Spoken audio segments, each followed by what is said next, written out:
OBD de trouble code description technique commutateur de pédale d'embrayage à circuit high. Qu'est-ce que cela signifie?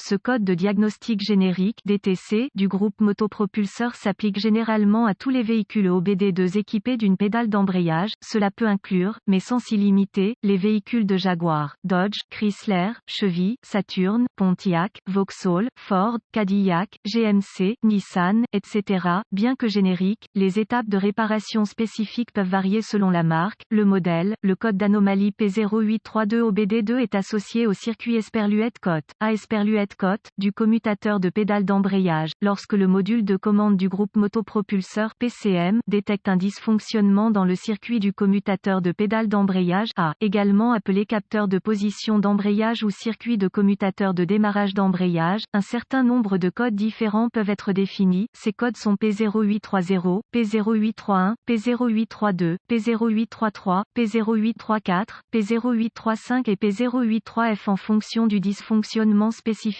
qui alerte le PCM pour définir le code et allumer le témoin check engine. Le circuit du commutateur de pédale d'embrayage a pour fonction de permettre au PCM de surveiller la position de la pédale d'embrayage. Ce processus est accompli en lisant la tension de sortie du capteur de position d'embrayage. L'interrupteur du capteur de position d'embrayage peut varier dans la conception d'un véhicule à l'autre. Il s'agit généralement d'un interrupteur Esperluette-Cote, marche, arrêt Esperluette-Cote, de base monté près de la pédale d'embrayage sur le support. Quelle que soit la conception, une tension constante est généralement présente sur un côté de l'interrupteur et les contacts sont fermés en engageant la pédale d'embrayage pour transférer la tension au démarreur ou au solénoïde du démarreur. Ce circuit de base et ce commutateur empêchent le démarrage du moteur avant d'engager l'embrayage. Code P0832 interrupteur de pédale d'embrayage à circuit high est réglé par le PCM lorsque le circuit de l'interrupteur de pédale d'embrayage Esperluette-Cote à Esperluette-Cote connaît une situation de haute tension. Quelle est la gravité de ce DTC? La gravité de ce code est normalement modérée, mais elle peut être grave si le véhicule démarre avec l'embrayage débrayé, ce qui crée un problème de sécurité. Quels sont certains des symptômes du code? Les symptômes d'un code moteur P0832 peuvent inclure, le moteur ne démarre pas, le moteur démarre sans engager l'embrayage, le voyant vérifié moteur est allumé. Quelles sont les causes possibles du code? Les causes de ce code peuvent inclure, interrupteur de capteur de position d'embrayage défectueux, fusible grillé ou liaison fusible, le cas échéant, connecteur corrodé ou endommagé, câblage défectueux ou endommagé, PCM défectueux. Quelles sont les étapes de dépannage du P0832?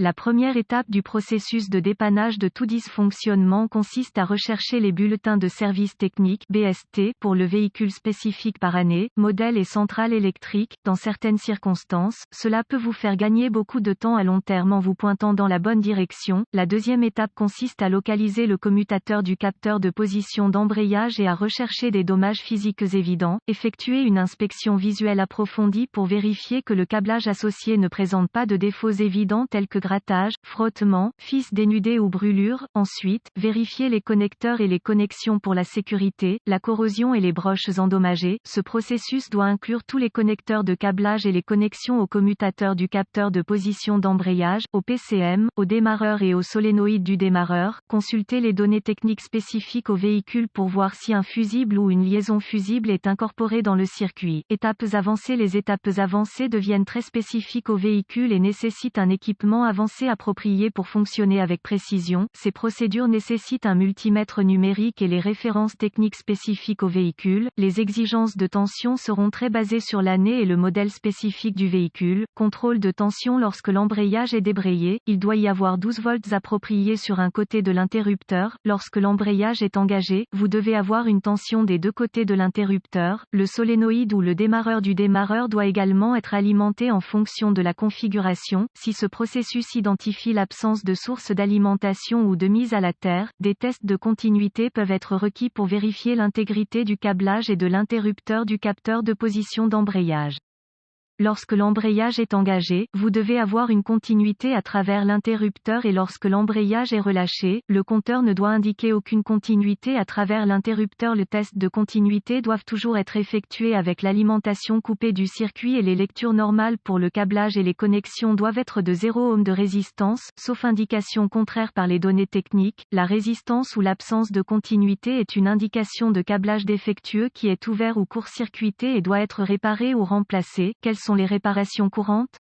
Remplacement du capteur de position d'embrayage, remplacement du fusible grillé ou de la liaison fusible, le cas échéant, nettoyage de la corrosion des connecteurs, réparation ou remplacement du câblage clignotant ou remplacement des erreurs courantes du PCM, remplacement du démarreur ou du solénoïde lorsque le capteur de position d'embrayage, câblage endommagé ou connecteur défectueux est le problème. J'espère que les informations contenues dans cet article vous ont été utiles pour vous orienter dans la bonne direction afin de corriger le problème avec le code d'erreur du circuit du commutateur de pédale d'embrayage. Cet article est strictement informatif et les données techniques et les bulletins de service spécifiques à votre véhicule doivent toujours être prioritaires.